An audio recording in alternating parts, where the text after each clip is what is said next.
Hoy hablamos en gran cantidad de noticias de los medios de comunicación de masas de un cambio climático en el planeta Tierra.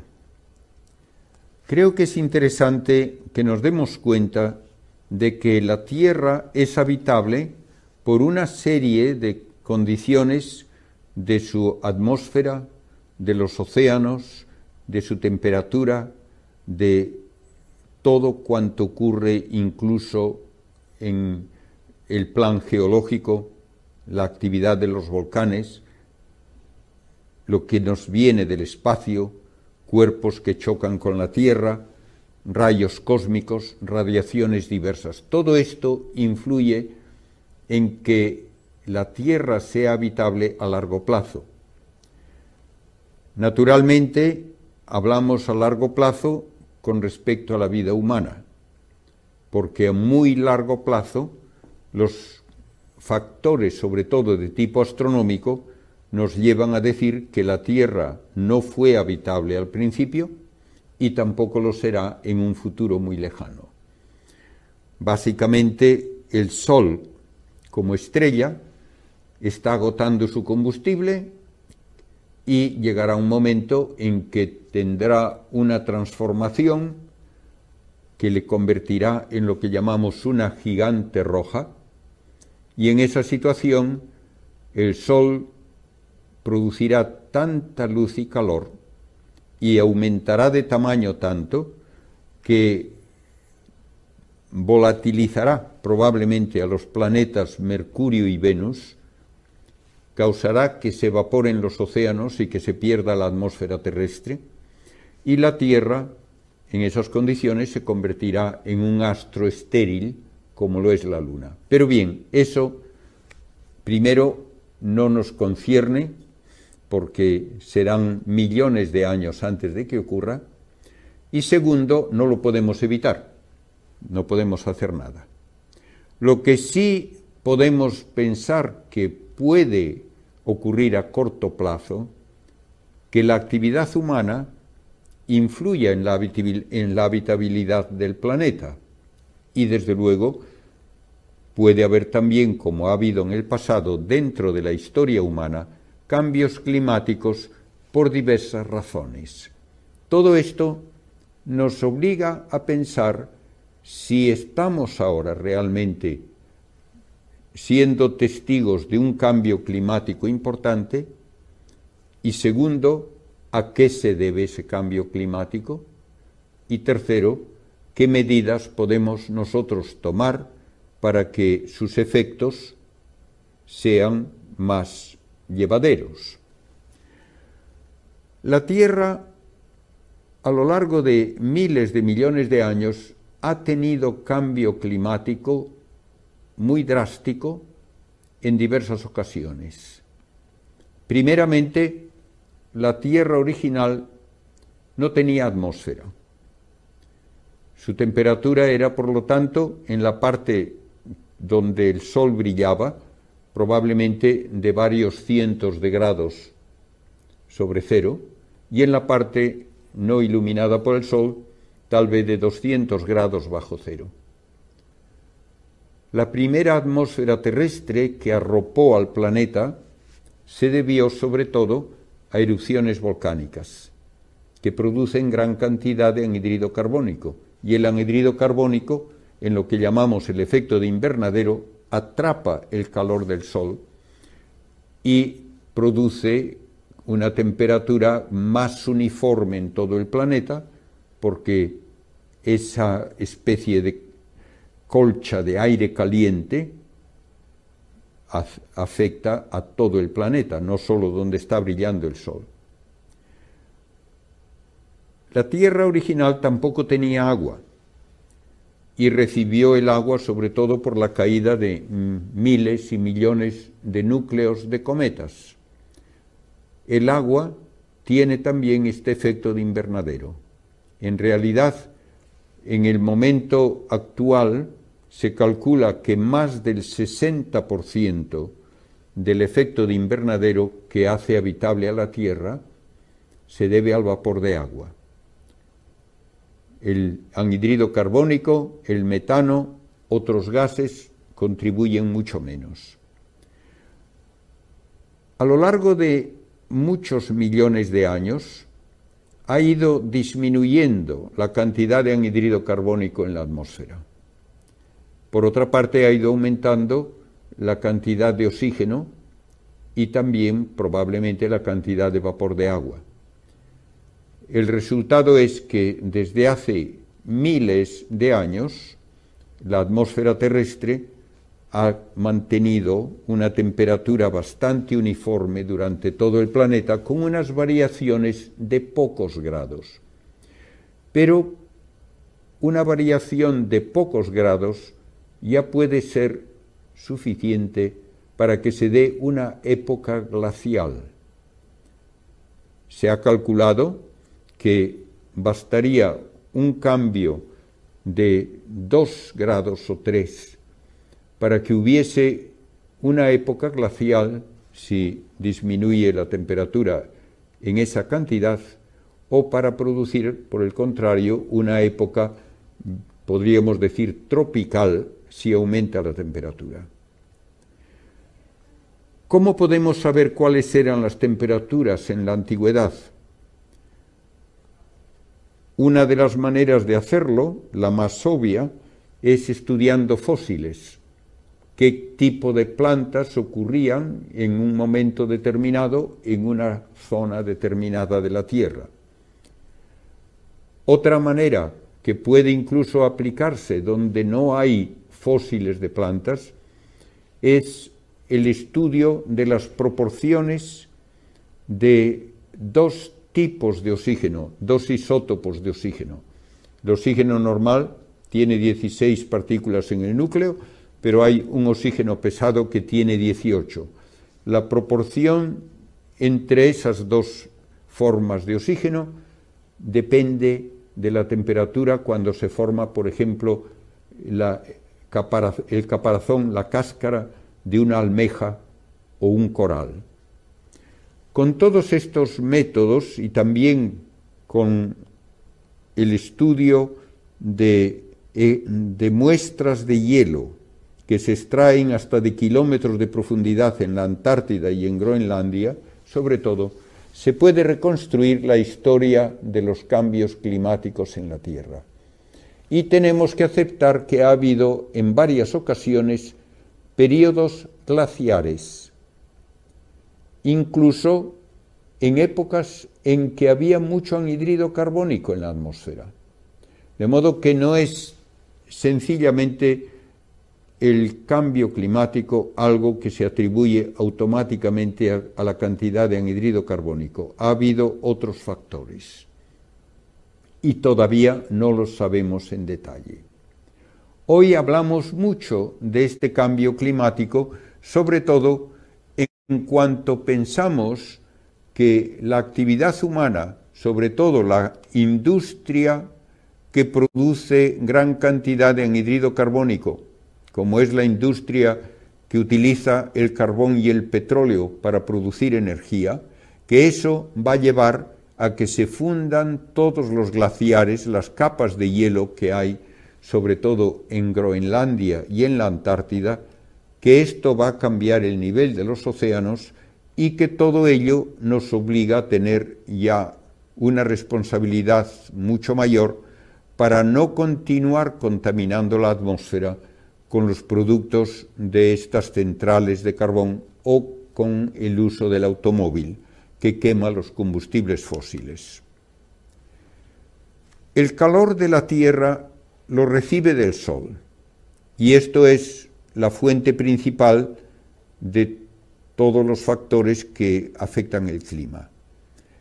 Se absorbe la energía del Sol más que nada en las zonas tropicales, y el agua caliente lleva ese calor luego, por ejemplo, en la corriente del Golfo, hacia Europa, por la costa de Groenlandia, a las Islas Británicas y luego hacia España, y corrientes frías también distribuyen esa agua fría de los océanos en las zonas polares por todo el Pacífico. Y ahí se dan de vez en cuando variaciones como el que llaman el Niño y la Niña, que causan cambios de gran intensidad, sobre todo en la costa oeste de Sudamérica.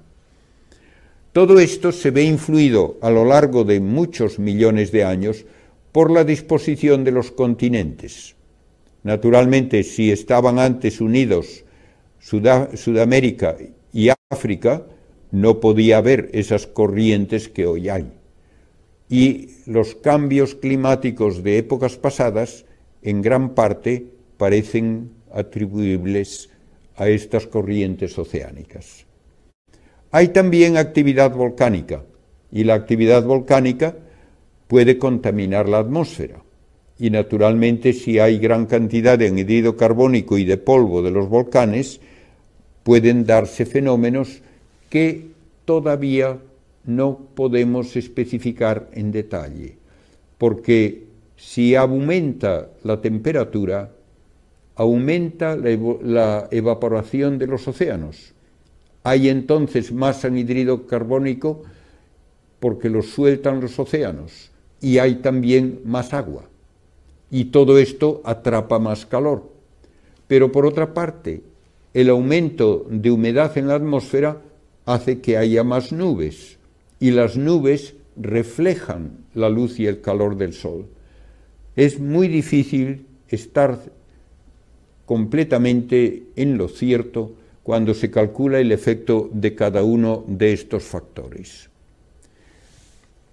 Los ciclones, que a veces se dice han de aumentar en intensidad y en frecuencia si aumenta la temperatura de la Tierra, reciben su energía de la diferencia de temperatura entre zonas tropicales y zonas más polares. Cuanto mayor sea esa diferencia de temperatura, más fuertes y más frecuentes serán los ciclones. Sin embargo, cuando hablamos del cambio climático tal como lo hemos ido observando, parece que lleva a que aumente la temperatura en las partes polares, pero apenas aumenta en el ecuador, con lo cual las diferencias de temperatura serán menores y por lo tanto debe haber menos ciclones y de menor intensidad. Los ciclones y otras formas de cambios atmosféricos pueden llevar a inundaciones enormes con grandes cantidades de lluvia que de vez en cuando nos mencionan en las noticias, por ejemplo, que ha ocurrido en países del sur de Asia, en Bangladesh, en Vietnam, en todas esas zonas, han tenido gran cantidad de inundaciones por lluvias torrenciales. Otros lugares, en cambio, de la Tierra pueden quedar áridos y el Sáhara, hace unos miles de años, tenía vida abundante, vida humana, hay pinturas rupestres de gente, incluso bañándose, hay pinturas rupestres de hipopótamos y de gacelas y de jirafas. El Sáhara era perfectamente habitable.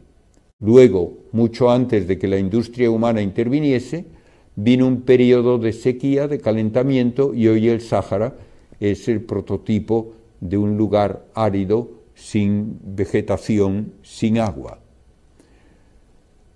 Las sequías locales se darán y se han dado a lo largo del tiempo, y es muy difícil explicar concretamente por qué ocurren.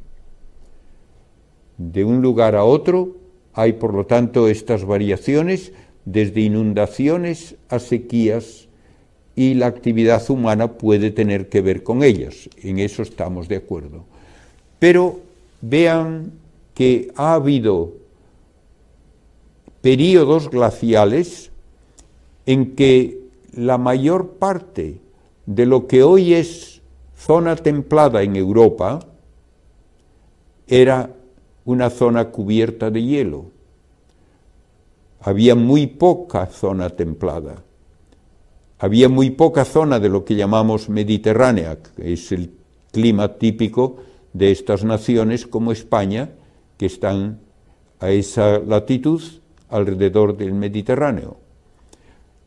Ha cambiado poco, hasta cierto punto, la distribución de vegetación y de temperaturas cerca del Ecuador, pero ha cambiado mucho más en las zonas cercanas a los polos, tal como les dije hace un momento. Las últimas glaciaciones de hace 250.000 años llegaron a cubrir la mayor parte de las islas británicas y la mayor parte de la zona norte de Europa, todos los países escandinavos, pero gran parte también de Alemania y Países Bajos. Hace 20.000 años tenemos una glaciación menor, pero todavía importante, y naturalmente estaba helado también el mar Báltico entre Escandinavia y Alemania y Rusia. Todo esto ha ocurrido en diversas ocasiones y ha habido también efectos que todavía se ven en Norteamérica, que estuvo prácticamente cubierta por una capa de hielo que dejó toda la zona central de Estados Unidos reducida a una llanura por la erosión que causaban los glaciares. Quedan los grandes lagos todavía, donde hubo esos glaciares hace ya miles de años. Y con la congelación del hielo del agua del mar y otra vez con la fusión de esos hielos, cambió frecuentemente también el mapa, aumentando el nivel de los océanos en unas ocasiones, disminuyendo en otras y cambiando todas las corrientes que distribuyen el calor precisamente por el movimiento de las aguas de los océanos. Hace aproximadamente 10.000 años antes de Cristo, teníamos el océano a un nivel casi 40 metros menos del que tenemos hoy. Todo ello ha dado lugar a que poco a poco, al retirarse los glaciares, al fundirse el hielo, vaya aumentando el nivel de los océanos y hace 5.000 años ya el nivel de los océanos era no 40 metros menos que el de ahora, sino solo 10 metros menos que el de ahora. Desde la era cristiana apenas ha cambiado el nivel del océano. Ahora mismo hay cifras muy divergentes, pero se habla de que el océano está aumentando de nivel unas décimas de milímetro por año. Otros llegan a decir varios milímetros por año. No estoy cierto de cuál es la cifra más correcta. Pero todo esto ha ocurrido en el pasado, sí, y seguirá ocurriendo en el futuro también. Los grandes lagos de Norteamérica son los restos de esa capa de hielo que había reducido prácticamente la mayor parte del continente a una planicie. Y hay un modo de establecer una relación entre la periodicidad de las manchas en el Sol y la temperatura terrestre. El Sol tiene ciclos de manchas en que comienza a haber alguna mancha suelta, más bien lejos del ecuador, y según aumenta el ciclo, progresa el ciclo, empieza a haber cada vez más manchas más cerca del ecuador, hasta que finalmente se reduce otra vez la abundancia de manchas cerca de los polos, quedan algunas cerca del ecuador y finalmente el Sol está casi sin manchas. Hubo un periodo de unos 70 años en la alta Edad Media y después ya en el Renacimiento y periodos posteriores, en que no hubo manchas en el Sol casi durante un siglo. Y eso coincidió con un periodo de enfriamiento notable que le llaman la mini edad glacial, que afectó a Europa y a Norteamérica. este año el Sol apenas ha tenido manchas. No es todavía una indicación de que empiece a darse un fenómeno comparable, pero es interesante que el Sol lleva un año casi totalmente sin manchas. Está empezando un nuevo ciclo y no sabemos aún qué intensidad tendrá, pero hay una relación llamativa entre la duración del ciclo solar y la temperatura de la atmósfera. La temperatura puede cambiar alrededor de medio grado en sincronización con los ciclos de las manchas solares. Desde 1700 al año 2000 se ve claramente que hay una correlación y no sabemos a qué se debe, porque el que el Sol tenga manchas parece que debe afectar muy poquito el nivel de energía que produce. Hay algunas hipótesis de que estas manchas controlan también el número de rayos cósmicos que llegan a la Tierra, porque afectan el magnetismo terrestre y influye en que se formen nubes con mayor o menor abundancia. Estamos hablando, pues, de causas extraterrestres que nosotros no podemos controlar y que a lo largo de muchos años parece han tenido un influjo sobre la atmósfera y sobre el clima de la Tierra. Actualmente hablamos de cómo aumenta el calor que atrapa el anhidrido carbónico en términos de la abundancia de anhidrido carbónico, y podemos reconstruir la historia de ese fenómeno desde hace unos 150.000 años. Fíjense que hay una cosa un poco llamativa. El cambio en la temperatura atmosférica alcanza un pico un poco antes de que alcance el pico el anhidrido carbónico. Y esto ocurre varias veces. Parece que hay un desfase en que primero aumenta la temperatura y luego aumenta el anhidrido carbónico. No al revés. Esto se atribuye a que hay en el océano 500 veces más anhidrido carbónico que en la atmósfera, y cuando se calienta el océano lo suelta. Pero claro, si hay este efecto, primero tenemos que preguntarnos por qué se calienta primero el océano, y esto ha ocurrido desde hace 150.000 años, por lo tanto tiene que ser por causas que tienen poco que ver con la actividad humana. Ahora la actividad humana puede ser que influya, y los datos que tenemos indican que desde el año 1898, digamos en números redondos, desde el año 1900 hasta el presente, la temperatura media de la Tierra ha aumentado en 6 décimas de grado, con un margen de error de 2 o 3 décimas. El aumento ha sido casi exclusivamente entre 1900 y 1940.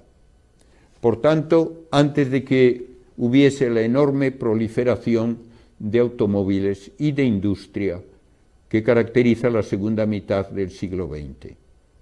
Aumentó la temperatura antes de que aumentase la industria de una manera llamativa entre 1900 y 1940. Desde 1940 hasta 1975 hubo un periodo de enfriamiento. Yo tengo un libro publicado por la Academia de las Ciencias en Estados Unidos, publicado el año 1977, en que hay artículos que proponen la hipótesis plausible de que estamos a punto de comenzar una nueva época glacial. O sea que hace 30 años se pensaba que íbamos hacia una nueva época glacial, porque la Tierra se estaba enfriando. A partir de 1975 hasta el año 2000 volvió a haber un poco de calentamiento del orden de 2 o 3 décimas de grado. Y desde el año 2000 hasta hoy no ha habido un cambio apreciable. De modo que tenemos que juzgar críticamente afirmaciones como que los últimos años son los más calientes en la historia del planeta. Eso no es verdad. Entre otras cifras que se pueden mencionar, desde el año 800 al año 1300, la temperatura en Europa y en Norteamérica, que es donde tenemos mejores datos, fue de unos 3 a 5 grados superior a la que hay hoy. No es verdad que estamos en la época más caliente de la historia humana. En aquella época, que se llama el óptimo medieval, se cultivaba y se recogía gran cantidad de vino en Inglaterra. Se cultivaban granadas y aceitunas en Alemania. Y cuando los vikingos fueron a Groenlandia, le llamaron Greenland, que significa tierra verde. Estaba cubierta de pastos, pudieron hacer asentamientos allí durante varios siglos, llegaron a tener incluso sus iglesias y una diócesis, y luego vino una época de enfriamiento, la mini edad glacial de los siglos XVII, XVIII y XIX, en que el hielo destruyó esos asentamientos y no sabemos a qué se debió ese fenómeno. De modo que ha habido épocas de calor, una alrededor de la época de Cristo, del enflorecimiento máximo del Imperio Romano, luego una época de frío, que algunos historiadores creen es responsable en parte de las invasiones de los bárbaros del norte, que buscaban terrenos más cultivables y más fértiles en las zonas templadas. Luego tenemos el óptimo medieval, 5 siglos de temperatura superior a la de ahora. A continuación, la mini edad glacial de los siglos XVII y XVIII, que dura casi hasta el XX, calentamiento de 1900 a 1940, enfriamiento de 1940 a 1975, un poco de calentamiento luego hasta el año 2000. Como ven, no es fácil el establecer una explicación coherente de todos estos cambios y mucho menos todavía de qué efecto tiene el ser humano con su actividad en todos ellos. El hombre contribuye a que cambien las características de la tierra y contribuye desde el momento en que empieza la agricultura, porque el hombre naturalmente premia el cultivo de plantas útiles para su alimentación o para el ganado, y esto causa que se destruyan otras plantas que terminan siendo consideradas inútiles o nocivas. Aun así, en los últimos tiempos, el uso de fertilizantes ha reducido en gran parte la necesidad de mucho terreno cultivable, por lo menos en países desarrollados. En Estados Unidos, por ejemplo, desde 1920 ha ido aumentando la superficie de bosques porque cada vez hace falta menos terreno para producir todos los alimentos que necesita el país. Estados Unidos produce gran cantidad de emisiones de anhídrido carbónico porque es un país fuertemente industrializado, pero tiene ya tantos bosques que solamente los bosques de la zona oriental de los Apalaches en Estados Unidos consumen más anhídrido carbónico que todo lo que produce el país. Y hoy día resulta un tanto paradójico que el mayor problema para la emisión de anhídrido carbónico se da en países poco desarrollados donde sigue quemándose la madera para tener simplemente un combustible con que cocinar. Naturalmente, esto debería cambiar con el desarrollo económico, con el desarrollo industrial, un desarrollo que debe hacerse y que debe controlarse, no solo para que no se dañe al planeta, pero también para que toda la humanidad tenga lo suficiente de alimentos y de todos los recursos de cuidados médicos, de educación, etc.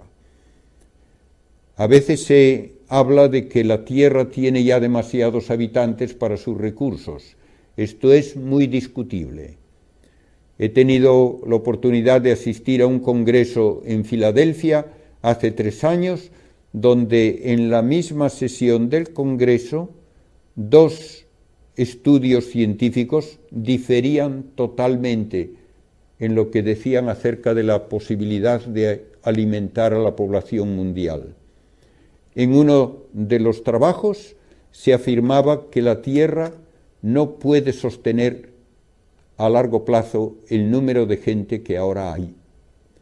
Somos más de 6.000 millones y que como máximo la Tierra debería tener unos 4.000 millones. En cambio, el trabajo siguiente, calculando las reservas de agua potable, las posibilidades de producción de alimentos, las posibilidades de producción de energía, llegaba a la conclusión de que la Tierra puede sostener por lo menos 20 veces más habitantes que los que hoy tiene. Yo no soy quien para juzgar el valor de cada una de esas presentaciones, pero quiero simplemente afirmar que no hay una unanimidad en ese caso, ni mucho menos. El hombre también influye naturalmente en las condiciones de la Tierra, utilizando extensiones de terreno para su habitación, para ciudades. Ya desde antiguo la ciudad de Roma era una ciudad extensa. Hoy podemos hablar de la enorme megalópolis que es Nueva York y sus alrededores, y todo esto influye por lo menos en el clima local. Y naturalmente, si hay suficiente terreno como en una ciudad que absorbe gran cantidad de calor del sol y que no produce oxígeno ni consume anhídrido carbónico por las plantas, sino que lo produce también, todo esto puede tener un efecto a largo plazo.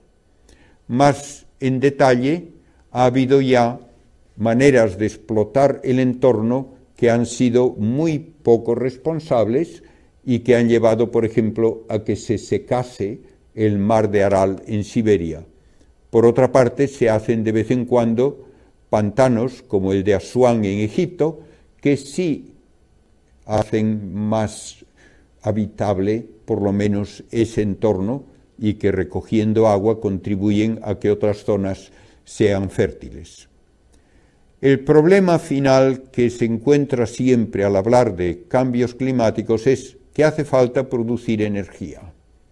Necesitamos energía para el transporte, para la iluminación, para la fabricación de productos necesarios, para producir fertilizantes, para prácticamente todas nuestras ocupaciones que permiten una vida humana digna.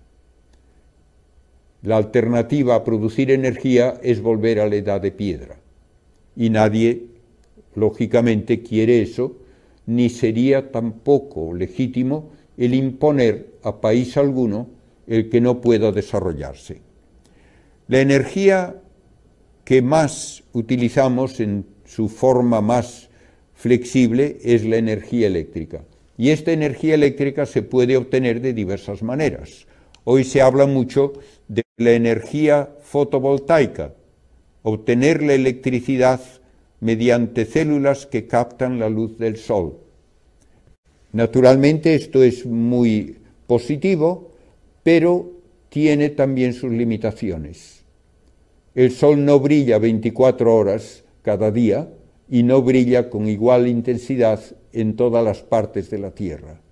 Por lo tanto, aunque haya fuentes de energía solar, en general es necesario tener otra fuente independiente que funcione cuando no hay sol o que funcione simplemente en países donde el sol no es suficientemente intenso durante la mayor parte del año. Esta energía del sol también uno tiene que tener en cuenta que no se produce sin gasto energético previo. La fabricación de las placas solares consume gran cantidad de energía y esas placas solares han de cubrir extensiones grandes de terreno que podrían estar cultivadas. No es una solución totalmente sin problemas. La energía atómica tiene muy mala prensa porque inmediatamente se piensa que eso lleva a bombas atómicas, a bombas nucleares. Sin embargo, debemos ser realistas.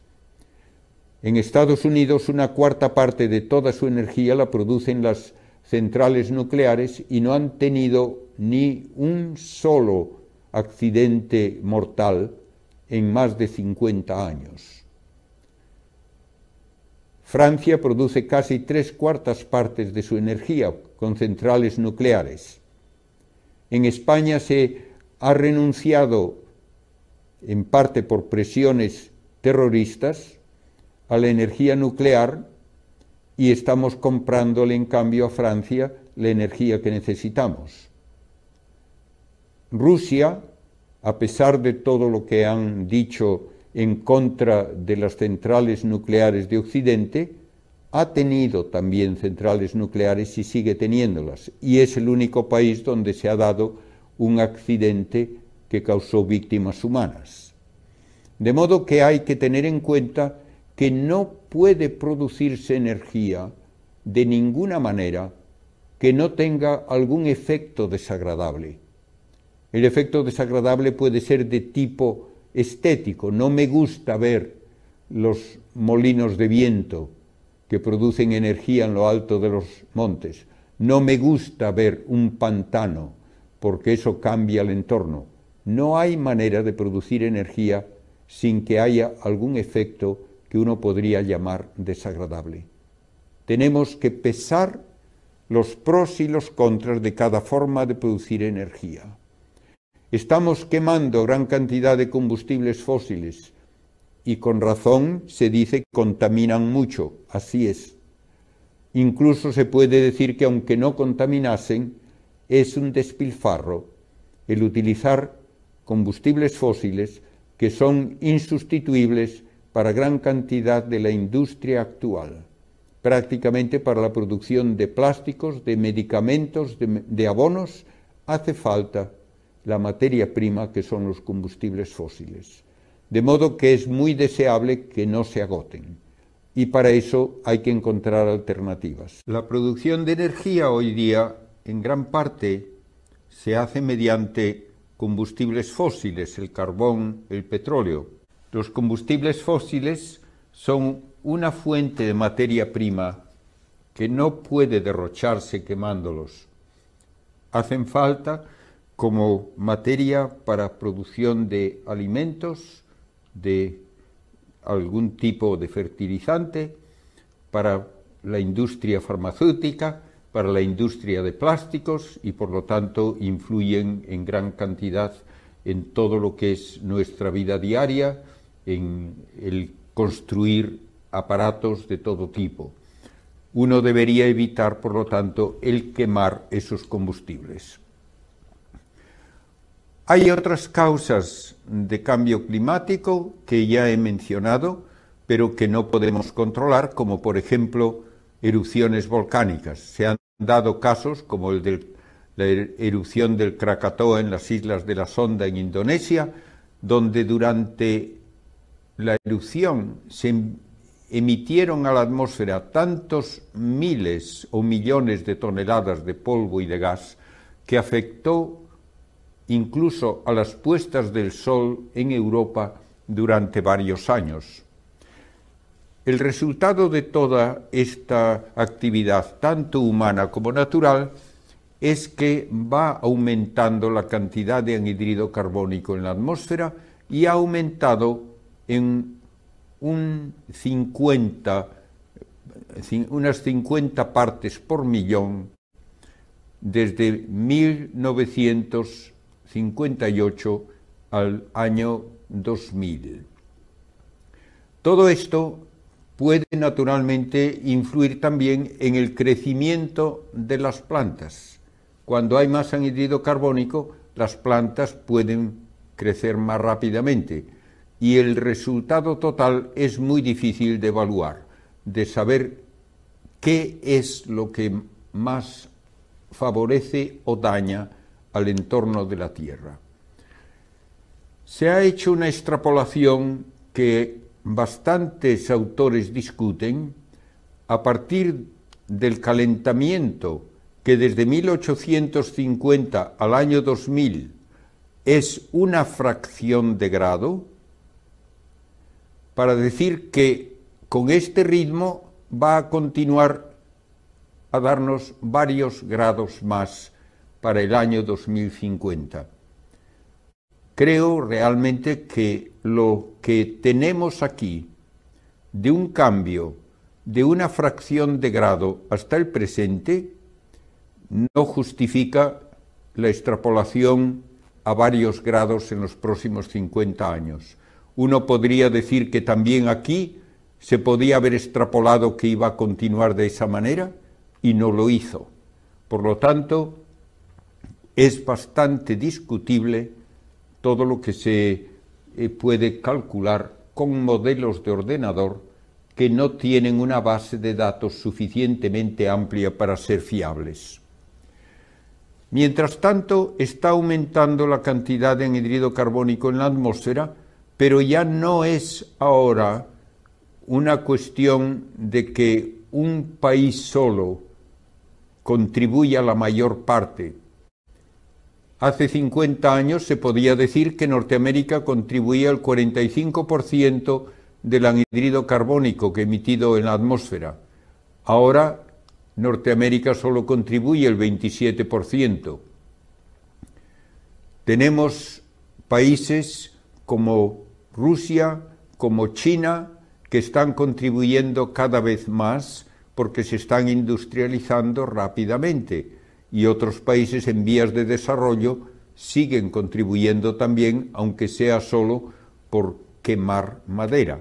De modo que hay una cantidad de factores que tienen que discutirse por su impacto económico, por su impacto en el nivel de vida de las diversas zonas del planeta y por su impacto también en el cambio climático. Todo esto es algo muy difícil de cuantificar en detalle y de predecir en el futuro. Se ha hecho una extrapolación de una temperatura actual con el cambio climático doblando la cantidad de carbono, anhídrido carbónico, o multiplicándola por 4. Estas extrapolaciones, una vez más, son bastante discutidas. Aunque se doblase la cantidad de anhídrido carbónico, hay autores que niegan que vaya a aumentar la temperatura drásticamente, como unos 5 grados, o mucho menos todavía que aumente a 40 grados si aumenta el anhídrido carbónico por un factor de 4. ¿Cuándo ocurriría eso? Se hacen extrapolaciones de nuevo desde el año 2000 al año 2200, dentro de 2 siglos. Realmente yo creo que es muy difícil estar seguro de ese tipo de predicción y de ese tipo de cálculo.